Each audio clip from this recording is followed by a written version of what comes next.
बात की है कि खाद्य सामग्री, दवा, स्कूल की किताबें और जरूरत की चीजों पर टैक्स कम किया जाए जो गैर बराबरी को कम कर सके और सबसे ज्यादा गरीब वर्ग को सहारा दे। बजट वो लाइफलाइन है जिससे शिक्षा। बात की है कि खाद्य सामग्री, दवा, स्कूल की किताबें और जरूरत की चीजों पर टैक्स कम किया जाए। पेट्रोल डीजल पर टैक्स कम करने की कोई कोशिश नहीं हुई, जिसका सीधा असर हर नागरिक पर पड़ता है। आर्टिकल 41 कहता है कि सरकार को ये कोशिश करनी चाहिए कि वो अपनी इकोनॉमिक हालात और रिसोर्सेज के हिसाब से लोगों को रोजगार दे। इस बजट ने बेरोजगारी दूर करने की दिशा में कोई ठोस उपाय नहीं दिया है। नई नौकरियों की बात तो छोड़िए, जो पहले से थी वो भी खत्म होती जा रही हैं। स्किल डेवलपमेंट प्रोग्राम के नाम पर करोड़ों खर्च किए जा रहे हैं, मगर सवाल ये है कि ट्रेनिंग लेने के बाद कितने नौजवानों को असल में नौकरी मिल रही है। सरकार के पास इसका भी कोई आंकड़ा नहीं है। सरकारी विभागों में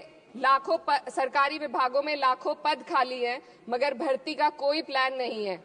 आर्टिकल 45, जिसके द्वारा सरकार की जिम्मेदारी है कि हर बच्चे को 6 साल की उम्र तक फ्री और जरूरी तालीम मिले ताकि उनका बुनियादी तालीमी डेवलपमेंट सही से हो सके, जिसको संसद ने शिक्षा का अधिकार अधिनियम बनाकर और भी मजबूती दी थी, परंतु इसकी जमीनी हालत क्या है वो किसी से छुपी नहीं है।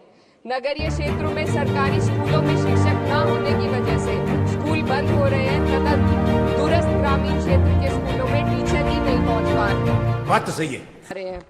सरकार कह रही है कि डिजिटल इंडिया और एआई से तालीम का इंतजाम होगा, मगर जरा जमीन पर देखिए, उत्तर प्रदेश में सिर्फ 22% सरकारी स्कूलों में कंप्यूटर है। मेरे संसदीय क्षेत्र कैराना में कई सरकारी स्कूल शिक्षक न होने की वजह से बंद हैं और मदरसा एजुकेशन के बजट में 57% की कटौती कर दी गई है। क्या यही सबका साथ सबका विकास है?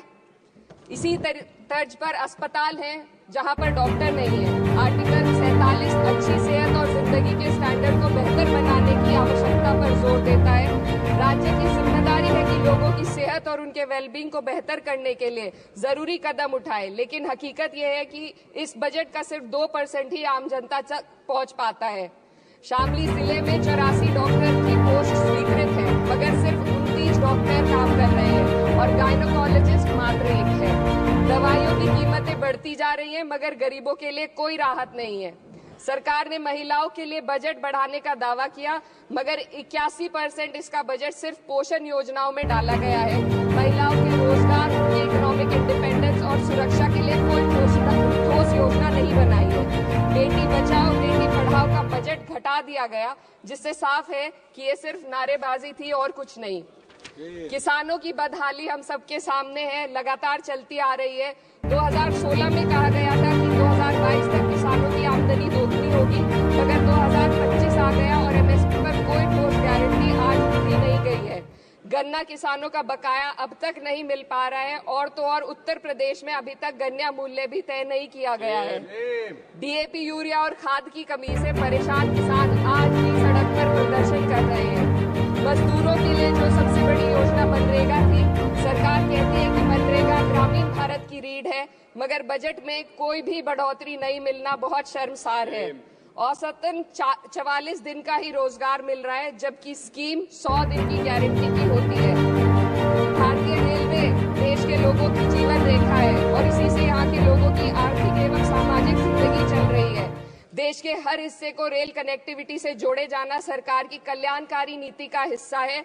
मेरे संसदीय क्षेत्र कैराना के रेलवे से जुड़ी 2 मांगे लंबे समय से लंबित है। दिल्ली शामली सहारनपुर रेल लाइन का दोहरीकरण और पानीपत शामली मेरठ लाइन का सर्वे अति शीघ्र ही कराए जाने की बहुत पुरानी मांग को बजट में शामिल किया जाना चाहिए।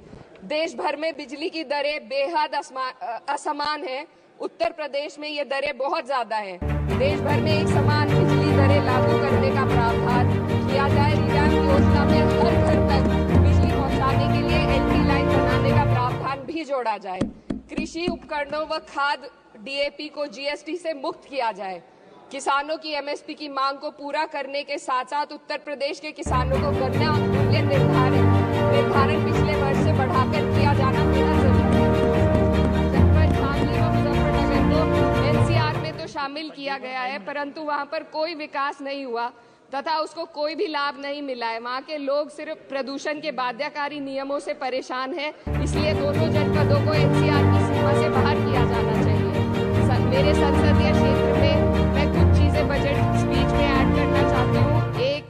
ट्रॉमा सेंटर और जिला अस्पताल के अपग्रेडेशन की भी मांग है।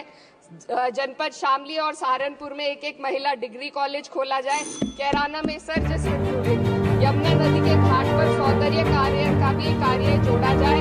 जनपद शामली में टेक्सटाइल पार्क की स्थापना की जाए और जो संसद निधि है सांसदों को केवल 5 करोड़ रुपए दिए जाते हैं और एमएलए उत्तर प्रदेश के एमएलए को भी 5 करोड़ दिए जाते हैं। हमारी मांग है या तो इसे बढ़ाकर 25 करोड़ किया जाए या फिर सिरे से खारिज किया जाए।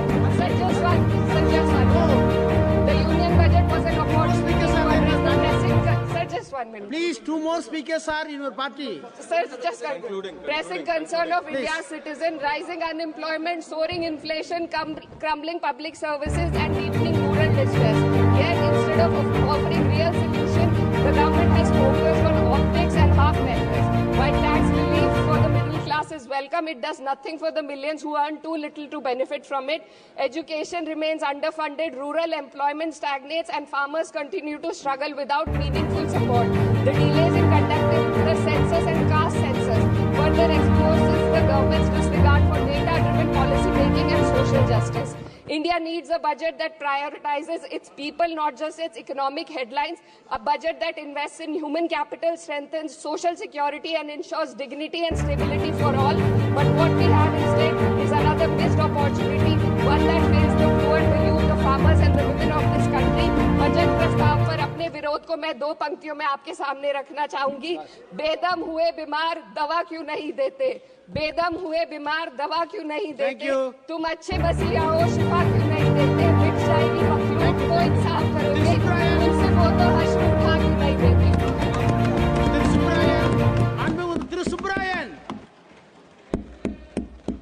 दोस्तों हमारा वीडियो अच्छा लगा तो चैनल को लाइक सब्सक्राइब और शेयर कीजिए। आप फेसबुक पर देख रहे हो तो पेज को लाइक कीजिए और फॉलो कीजिए। जय हिंद जय भारत।